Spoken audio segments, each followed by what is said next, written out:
Assalamualaikum warahmatullahi wabarakatuh. Di balik riuhnya kehidupan, di balik hiruk pikuk akal dan nafsu, ada satu ruang hening yang sering kita lupakan. Ruang itu bukan di luar diri, melainkan di dalam. Lebih luas dari galaksi yang tak terhitung, lebih dalam dari lautan yang paling gelap, dan lebih terang dari setiap bintang yang bersinar. Para sufi, wali, dan ulama besar tidak mencari Tuhan di ufuk yang jauh. Mereka justru pulang ke satu tempat, hati. Pertanyaannya, mengapa hati begitu istimewa? Mengapa Rasulullah bersabda, di dalam jasad ada segumpal daging. Jika ia baik, maka baiklah seluruh jasad. Jika ia rusak, maka rusaklah seluruh jasad. Ketahuilah, ia adalah hati. Dan mengapa para arifin menyebutnya sebagai cermin Tuhan? Kita sering mencari kehadiran ilahi di masjid yang megah, di ritual yang rumit, bahkan di ujung dunia. Padahal rahasia makrifat itu ada di balik pintu yang paling dekat, pintu hati kita sendiri.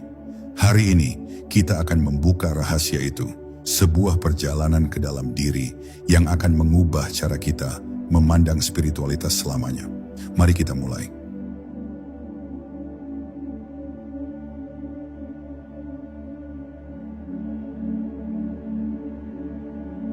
Menemukan ruang hening dalam diri, kita terbiasa mengukur keberhasilan spiritual dari seberapa banyak kita beribadah atau seberapa sering kita melakukan amal saleh secara lahiriah. Ritual-ritual ini memang pondasi yang kokoh, tiang-tiang yang menopang keimanan kita. Namun fokus yang terlalu berlebihan pada aspek luar bisa membuat kita kehilangan esensi terdalam dari ibadah itu sendiri. Kita mungkin rajin salat, puasa, atau bersedekah, tapi di dalam diri, hati masih terasa kering dan hampa. Hati secara fisik adalah organ vital yang memompa darah ke seluruh tubuh. Namun dalam konteks spiritual, ia adalah pusat dari segala niat dan perasaan. Ia adalah kompas yang menuntun arah perjalanan batin kita. Jika kompas itu berkarat, maka kemanapun kita berjalan, kita akan tersesat. Kebanyakan dari kita lupa bahwa amalan lahiriah yang luar biasa pun tidak akan punya makna tanpa niat yang bersih dan ikhlas. Inilah sebabnya mengapa Nabi Muhammad SAW begitu menekankan pentingnya hati. Beliau tahu, sebuah amal saleh yang tampak sempurna di mata manusia bisa jadi tidak bernilai di sisi Allah jika hati pelakunya dipenuhi riya atau kesombongan. Hati adalah penentu sejati dari setiap tindakan kita. Ia adalah fondasi yang harus kita perbaiki pertama kali. Bayangkan hati sebagai sebuah wadah. Sebelum kita mengisi wadah itu dengan air suci, amal ibadah, kita harus memastikan wadah itu bersih dari kotoran. Kotoran di sini adalah penyakit-penyakit hati seperti hasad, iri, dengki, dan kebencian. Membersihkan wadah ini adalah langkah awal yang fundamental. Hati yang sakit akan sulit menerima pancaran cahaya ilahi. Ia tertutup oleh debu-debu duniawi dan noda-noda dosa. Membersihkan hati adalah jihad terbesar, sebuah perjuangan yang menuntut kesabaran dan ketekunan. Inilah yang membedakan ibadah yang hanya menjadi rutinitas dengan ibadah yang benar-benar mengubah jiwa. Oleh karena itu, setiap langkah spiritual kita harus dimulai dengan memeriksa kondisi hati. Tanyakan pada diri sendiri, apakah hati ini sudah layak menjadi tempat singgahnya? Tanpa hati yang bersih, semua amalan kita hanyalah gerakan fisik tanpa ruh. Pada akhirnya, ruang hening dalam diri ini adalah tempat kita bertemu dengan Sang Pencipta. Ia adalah pintu gerbang menuju kedamaian sejati yang tidak dapat dibeli dengan harta. Ia adalah tempat di mana kita menemukan jawaban atas setiap pertanyaan, bukan dari luar, melainkan dari bisikan-bisikan ilahi di dalam diri kita.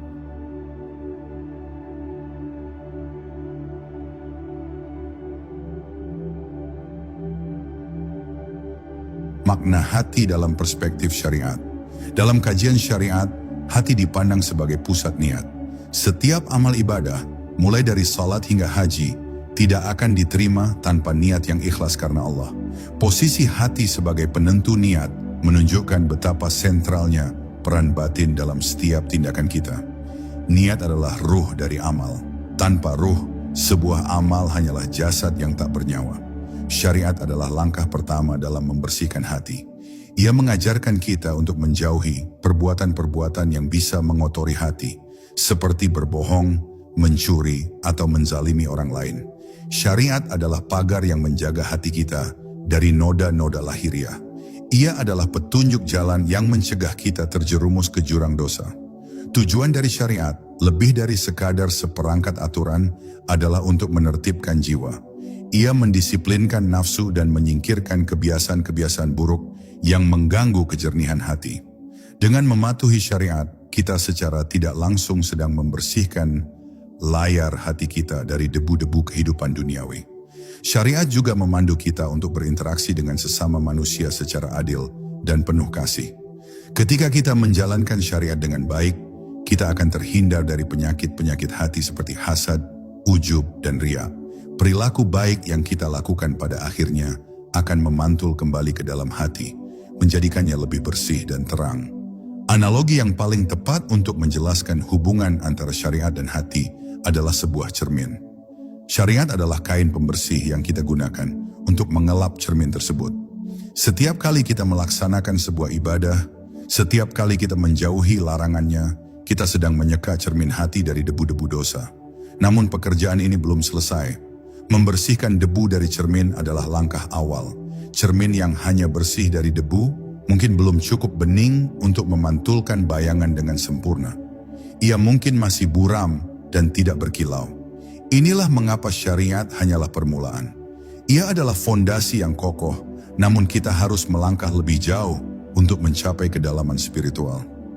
Memahami hati dari perspektif syariat adalah fondasi, dan dari sini kita akan melangkah ke tingkat berikutnya.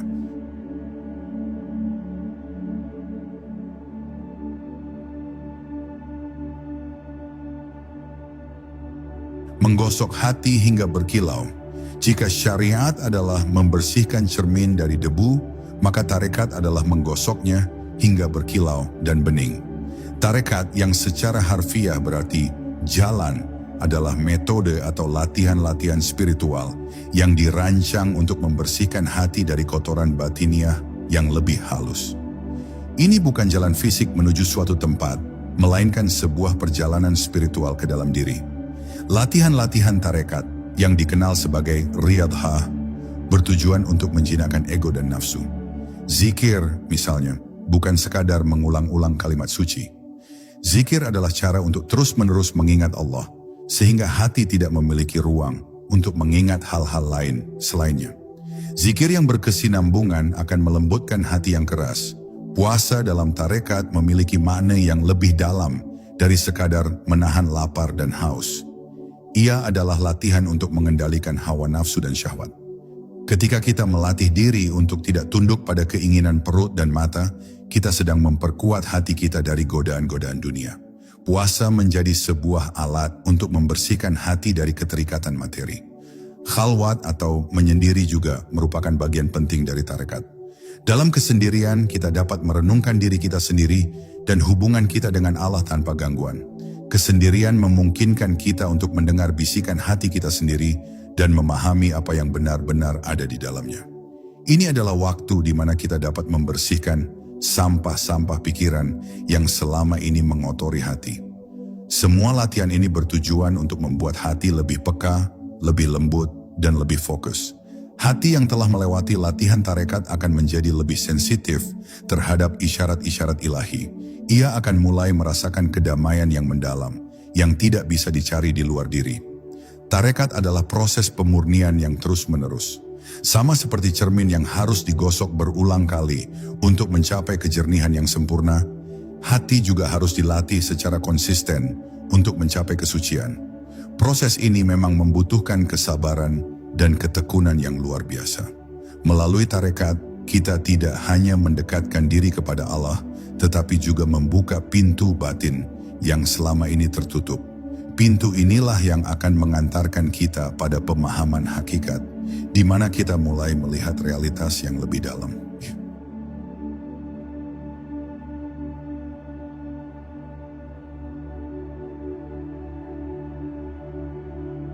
Jantung spiritual.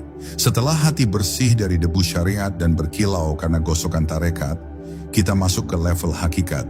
Hakikat adalah inti dari realitas. Pada tahap ini, hati bukan lagi sekadar tempat niat, tetapi telah menjadi jantung spiritual dari diri kita yang sejati. Ia adalah latifah, sebuah titik halus yang menjadi pusat dari semua kesadaran. Pada level ini, kita menyadari bahwa aku yang kita kenal selama ini, ego, pikiran, dan tubuh, hanyalah bayangan. Diri kita yang sejati, esensi dari keberadaan kita, terletak di dalam hati. Ketika hati telah bersih dari aku, dari ego yang penuh kesombongan dan keinginan, ia akan mulai merasakan kehadiran yang maha kuasa. Hakikat adalah ketika kita menyadari bahwa amal ibadah bukanlah sekadar kewajiban, melainkan sebuah bentuk cinta dan kerinduan. Ibadah menjadi pertemuan yang manis antara hamba dan Tuhannya. Kita tidak lagi beribadah karena takut neraka atau mengharapkan surga, melainkan karena kita mencintainya. Analogi yang kuat untuk memahami hakikat adalah bayangan di cermin. Ketika cermin bersih, kita bisa melihat bayangan kita dengan sangat jelas. Bayangan itu adalah gambaran dari diri kita, tetapi ia bukanlah kita yang sebenarnya. Demikian pula, hati yang telah mencapai hakikat akan memantulkan bayangan sifat-sifat Tuhan, namun hati itu bukanlah Tuhan itu sendiri. Perjalanan hakikat adalah perjalanan menyingkirkan semua lapisan ilusi yang menutupi kebenaran. Lapisan itu bisa berupa keterikatan pada materi, hawa nafsu, atau bahkan pada konsep-konsep spiritual yang salah. Melepaskan semua lapisan ini memungkinkan hati untuk melihat realitas tanpa distorsi. Pencapaian hakikat bukanlah akhir dari perjalanan. Ia adalah pintu gerbang menuju makrifat, kesadaran yang lebih dalam. Hati yang telah merasakan hakikat akan selalu haus akan kebenaran yang lebih tinggi.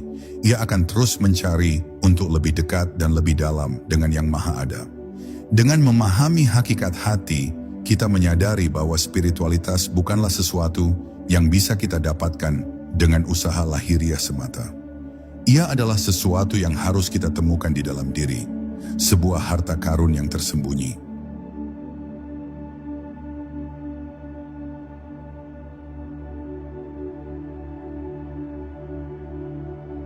Cermin Tuhan, inilah puncak dari perjalanan kita, makrifat.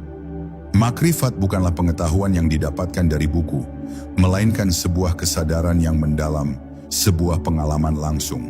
Ketika hati telah bersih dari kotoran syahwat dan ego, dan telah terlatih oleh tarekat, cermin hati itu menjadi sangat bening, murni tanpa noda. Pada saat itulah cahaya atau sifat Tuhan dapat terpantul di dalamnya. Ini adalah makna sesungguhnya dari hati sebagai cermin Tuhan. Hati yang makrifat akan memiliki sifat-sifat seperti Rahman, Rahim, sabar, dan cinta yang tak terbatas. Ia tidak lagi memandang dunia dengan mata ego, melainkan dengan mata spiritual yang melihat kasih sayang Tuhan di setiap ciptaan. Hati yang makrifat menyadari bahwa ia adalah bagian dari keseluruhan, sebuah percikan dari samudra kasih ilahi. Ia tidak lagi memandang dirinya sebagai terpisah dari penciptanya. Ini bukan berarti hati itu adalah Tuhan, tetapi hati yang mampu menerima pantulan sifat-sifatnya. Pada tingkat ini, dualitas antara hamba dan Tuhan mulai memudar. Bukan dalam arti mereka menjadi satu entitas, melainkan dalam arti tidak ada lagi hijab atau penghalang yang memisahkan mereka. Hati yang makrifat merasakan kehadiran Allah di setiap tarikan napas dan di setiap detik kehidupan. Ia melihat Allah di balik segala sesuatu, baik yang tampak indah maupun yang tampak buruk. Ketika hati telah mencapai makrifat, kebahagiaan sejati tidak lagi bergantung pada kondisi eksternal. Seseorang dapat merasa damai di tengah badai dan dapat merasakan kelapangan di tengah kesempitan. Ini karena sumber kebahagiaannya bukan dari dunia, melainkan dari kehadiran Allah di dalam hatinya. Makrifat adalah hadiah dari Allah bagi hati yang telah bersusah payah membersihkan dirinya. Ini adalah buah manis dari perjalanan panjang yang penuh dengan pengorbanan dan ketekunan.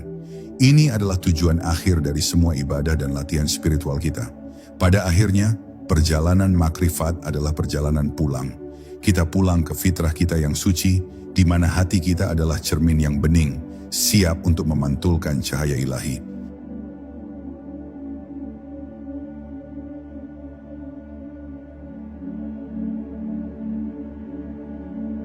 Bahaya kotoran hati, riya.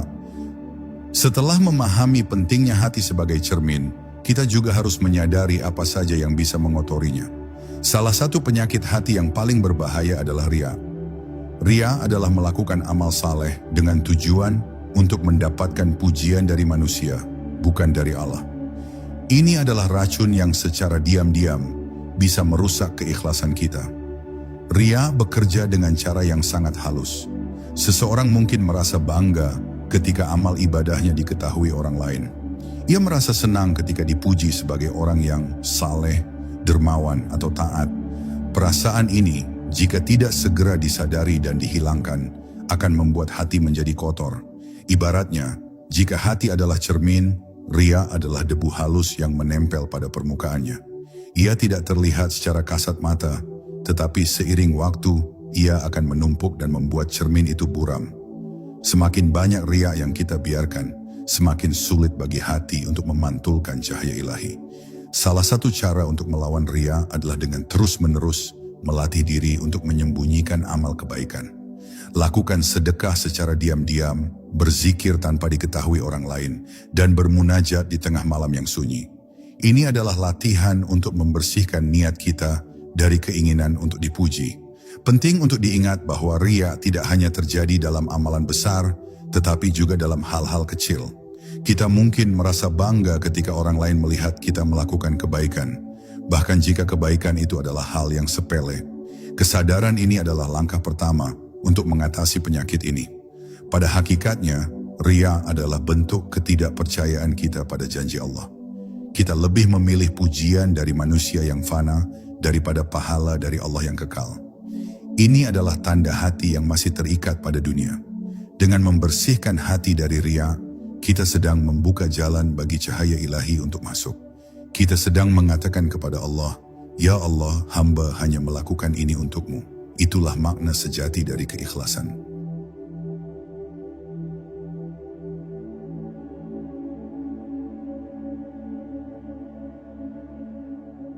Bahaya kotoran hati, hasad dan dengki. Penyakit hati lain yang sama merusaknya adalah hasad dan dengki. Hasad adalah perasaan tidak suka melihat orang lain mendapatkan nikmat, dan dengki adalah keinginan agar nikmat tersebut hilang dari orang itu. Kedua penyakit ini adalah api yang membakar kebaikan kita sendiri. Hasad dan dengki membuat hati menjadi sempit dan kotor. Ketika kita melihat orang lain sukses, bahagia, atau diberkahi, hati kita terasa sakit. Bukannya merasa senang, kita malah merasa iri dan benci. Perasaan ini adalah racun yang secara perlahan akan mematikan spiritualitas kita. Penyakit ini juga membuat kita lupa akan takdir Allah. Kita lupa bahwa setiap orang memiliki rezekinya masing-masing, dan bahwa Allah memberikan nikmat kepada siapapun yang Dia kehendaki. Dengan merasa hasad, kita secara tidak langsung sedang tidak menerima takdir Allah. Cara terbaik untuk melawan hasad adalah dengan memperkuat tawakal dan qanaah. Tawakal adalah menyerahkan segala urusan kepada Allah dan percaya sepenuhnya pada rencananya. Qanaah adalah merasa cukup dengan apa yang kita miliki.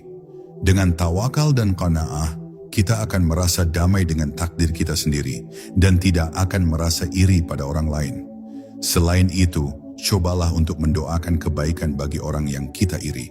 Ketika kita mendoakan kebaikan bagi mereka, hati kita akan mulai terasa lebih lapang. Doa ini adalah cara untuk mengubah energi negatif menjadi energi positif. Pada akhirnya, hasad dan dengki adalah kerugian besar bagi diri kita sendiri. Ia tidak hanya merusak hati, tetapi juga membuat kita kehilangan kedamaian. Ia membuat kita terus-menerus membandingkan diri dengan orang lain dan merasa tidak puas. Membersihkan hati dari hasad adalah jihad yang berat, tetapi sangat penting. Hati yang bersih dari hasad akan menjadi tempat yang lapang, yang bisa menampung kasih sayang untuk semua orang. Hati yang lapang adalah cermin yang indah.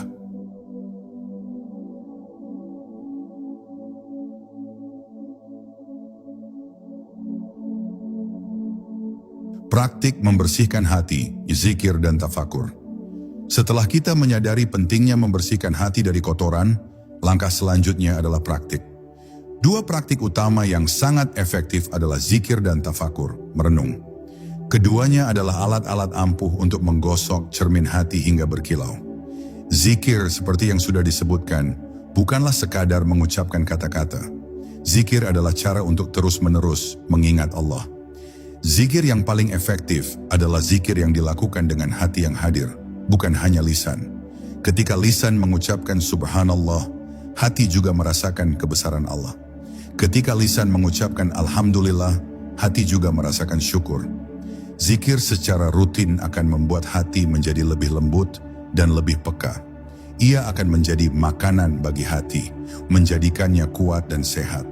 Hati yang terbiasa berzikir akan merasa tidak nyaman ketika jauh dari Allah. Ia akan selalu merindukan kehadirannya.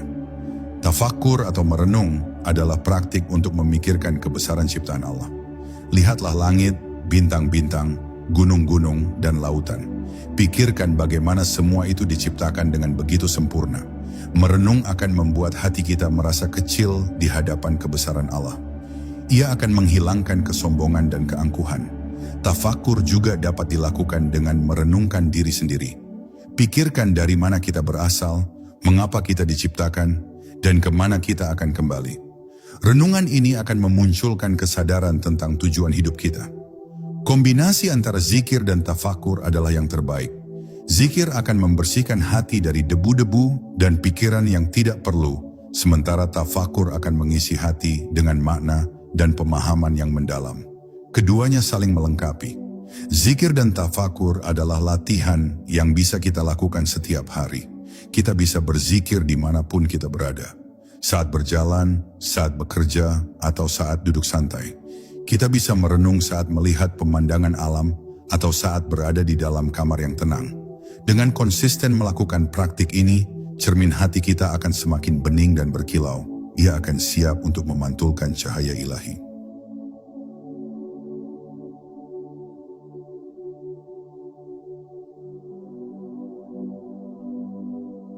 Panduan praktis untuk membersihkan hati.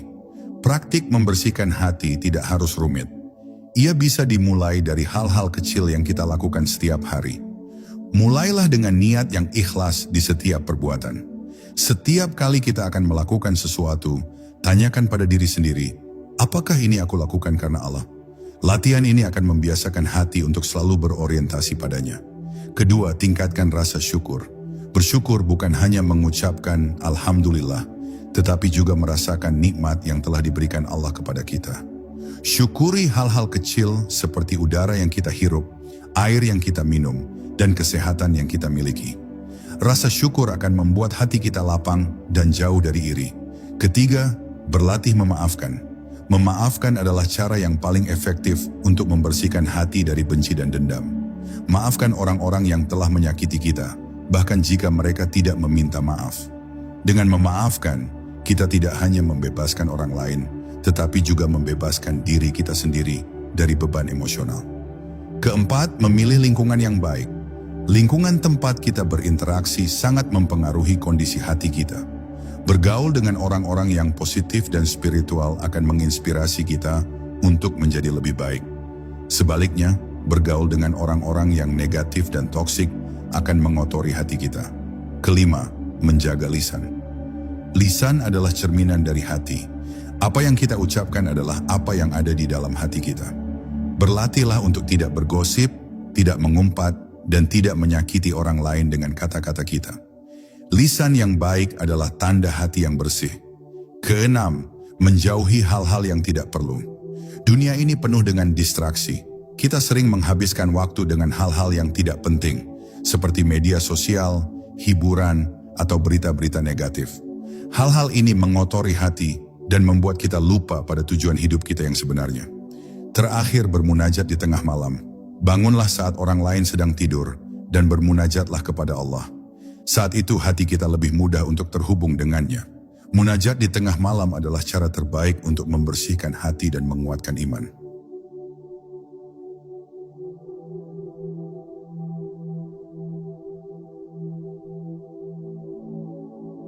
Hati sebagai cahaya kehidupan. Hati yang telah mencapai makrifat adalah sumber inspirasi bagi orang lain. Hati ini memancarkan cahaya yang tidak bisa disembunyikan. Cahaya ini bukan berasal dari kekayaan, kekuasaan, atau ketenaran, melainkan dari kehadiran Allah di dalam diri. Orang yang hatinya bening akan memiliki aura yang menenangkan. Kata-katanya akan penuh dengan hikmah, dan tindakannya akan penuh dengan kasih sayang. Mereka tidak perlu banyak bicara untuk mempengaruhi orang lain, karena kehadiran mereka sudah cukup untuk menginspirasi. Hati yang menjadi cermin Tuhan akan memandang dunia dengan cara yang berbeda. Mereka melihat keindahan di setiap ciptaannya dan kasih sayangnya di setiap peristiwa. Mereka tidak akan pernah merasa sendirian karena mereka tahu bahwa Allah selalu bersama mereka. Jadikan hati kita sebagai mercusuar yang memandu kita di tengah badai kehidupan. Ketika hati kita terang, kita tidak akan pernah tersesat, tidak peduli seberapa gelap jalan yang kita lalui. Hati yang makrifat akan menjadi sumber kekuatan dan kedamaian yang tak ada habisnya. Perjalanan menuju makrifat memang tidak mudah, tetapi hasilnya sangat berharga. Ia adalah perjalanan menuju kebahagiaan sejati, menuju cinta yang tidak pernah padam. Ini adalah perjalanan pulang ke fitrah kita yang suci, di mana kita dapat melihat kebenaran dalam segala hal. Oleh karena itu, jangan pernah berhenti merawat hati kita. Bersihkan ia setiap hari dari debu-debu dunia. Gosoklah ia dengan zikir dan renungan, dan isilah ia dengan cinta kepada Allah dan sesama.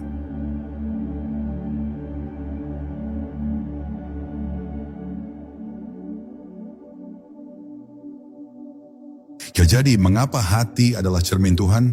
Karena ia adalah satu-satunya tempat di dalam diri kita yang diciptakan untuk menerima dan memantulkan cahayanya.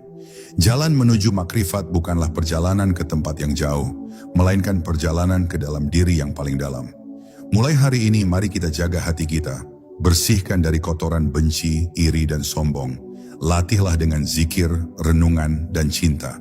Jadikan hati kita cermin yang layak untuk memantulkan cahaya ilahi.